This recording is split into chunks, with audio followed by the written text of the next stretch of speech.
Signé le 7 novembre dernier, l'accord entre Rome et Tirana prévoit que les migrants secourus en Méditerranée par la marine italienne pourront être envoyés dans des centres d'accueil situés de l'autre côté de la mer Adriatique, en Albanie. 2 bâtiments, financés par le très droitier gouvernement de Giorgia Meloni, qui ouvriront au printemps prochain, comme l'espère la présidente du Conseil italien.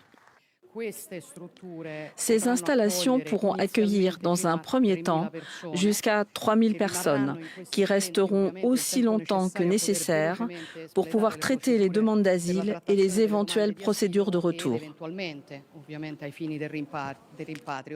39 000 migrants par an seraient concernés, à l'exception tout de même des femmes enceintes et des enfants.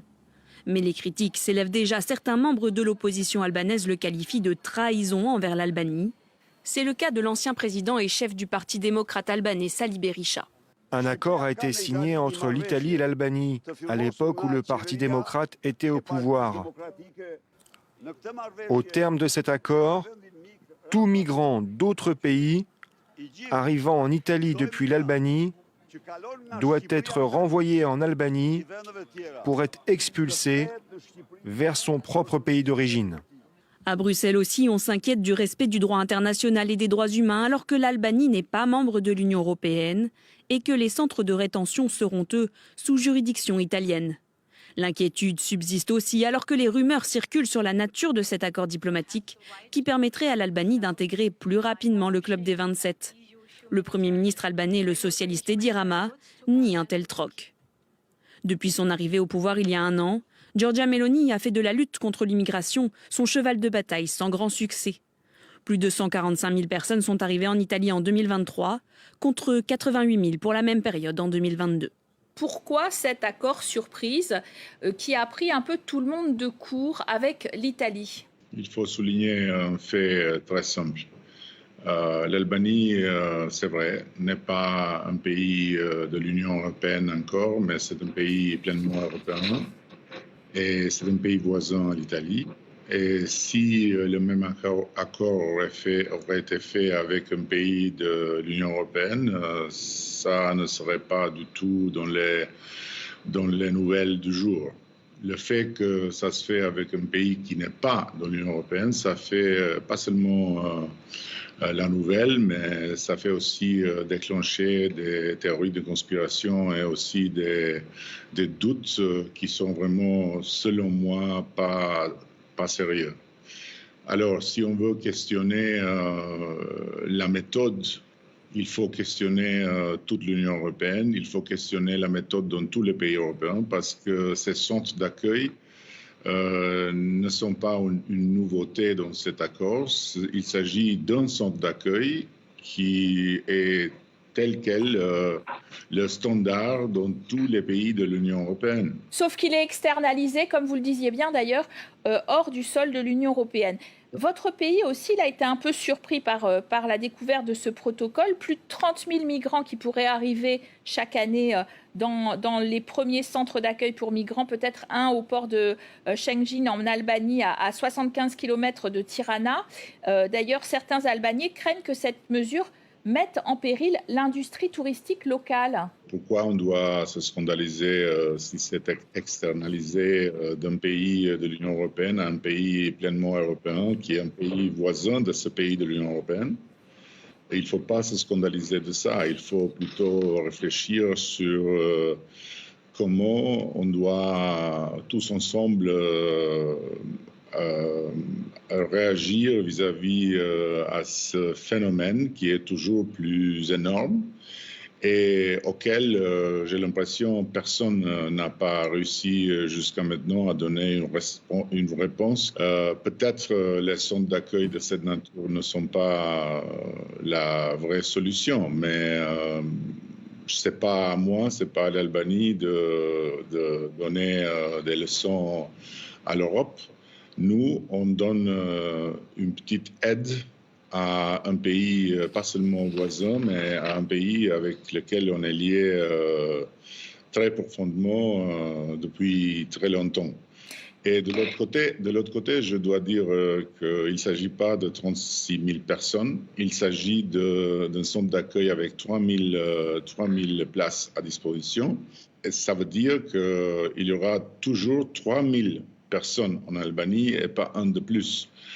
S'il y a la rotation, c'est quelque chose de normal. Alors, il peut y avoir plus de personnes qui sont accueillies et qui sont traitées sur les demandes en Albanie. Mais c'est 3000 personnes. Et moi, je ne pense pas que 3000 personnes vont bouleverser l'industrie du tourisme albanais parce qu'on a eu déjà plus de 4000 Afghans qu'on a accueillis pour les... En 2021, vous êtes social-démocrate.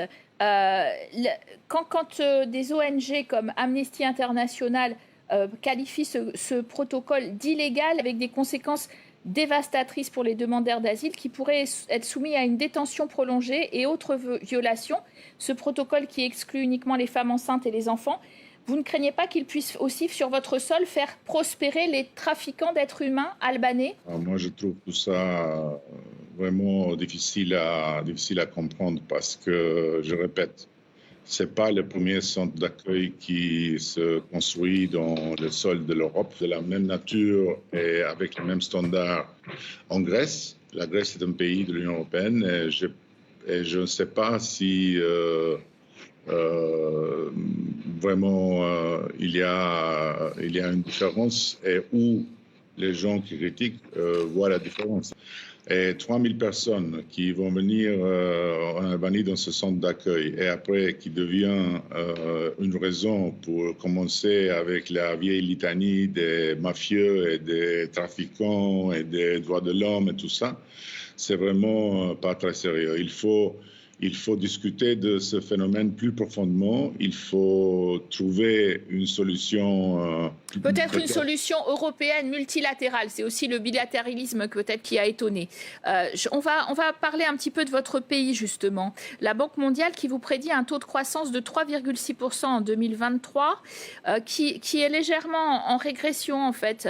Et la Commission qui propose un plan de croissance pour les Balkans de 6 milliards d'euros, dont 2 milliards de subventions et le reste sous forme de prêts. Où investir en priorité? Moi, je suis satisfait du fait que l'économie albanaise est considérée par les institutions financières internationales, l'FMI, la Banque mondiale et le reste comme une économie avec une résistance particulière. On a eu au moment de la crise des prix d'énergie et du reste la plus basse inflation dans la région. Et de l'autre côté, on a commencé cette année, on va continuer l'année prochaine avec une croissance de salaire très importante qui va amener le salaire moyen dans le secteur public à 900 €. C'est quelque chose qu'il y a 5-6 années serait inimaginable. De l'autre côté, on vraiment compte sur l'Union européenne et sur le nouveau plan de croissance parce que ça sera très important, pas seulement pour l'Albanie, mais pour toute la région. Vous avez l'impression quand même que la Commission européenne, les Européens sont plus convaincus de l'intérêt géopolitique d'intégrer les pays des Balkans, mais il reste que des problèmes entre eux très importants, notamment par exemple entre la Serbie et le Kosovo avec des tensions très visibles. Comment finalement penser que ce club européen peut s'ouvrir à des pays dont on sent bien que les frictions sont encore très fortes? Peut-être c'est ce que vous avez dit en pleine raison. C'est une raison de plus pour ouvrir à ces pays et pour les intégrer dans l'Union européenne. Géopolitiquement, ça serait suicidaire pour l'Union européenne d'exclure la région et d'exclure certains pays. En pensant à ça, on doit faire le contraire. On doit inclure et on doit réunifier parce que c'est la seule façon d'arriver à la paix finale dans la région. Et je dois dire, oui, il y a de temps en temps des problèmes, il y a de temps en temps des coups et des retours en arrière, mais toute façon, le cadre général de la région est beaucoup mieux qu'il y a 10 ans.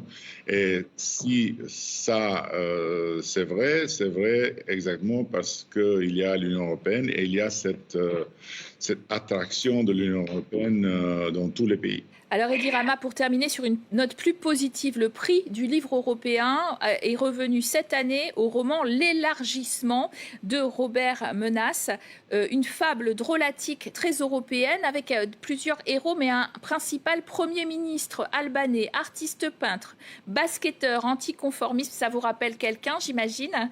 Et puis finalement, aussi outré par l'incapacité des 27 à dépasser leurs égoïsmes nationaux, à ouvrir le club à des pays presque plus europhiles qu'eux. Là aussi, ça vous rappelle quelqu'un, non? Oui, ça me rappelle quelqu'un.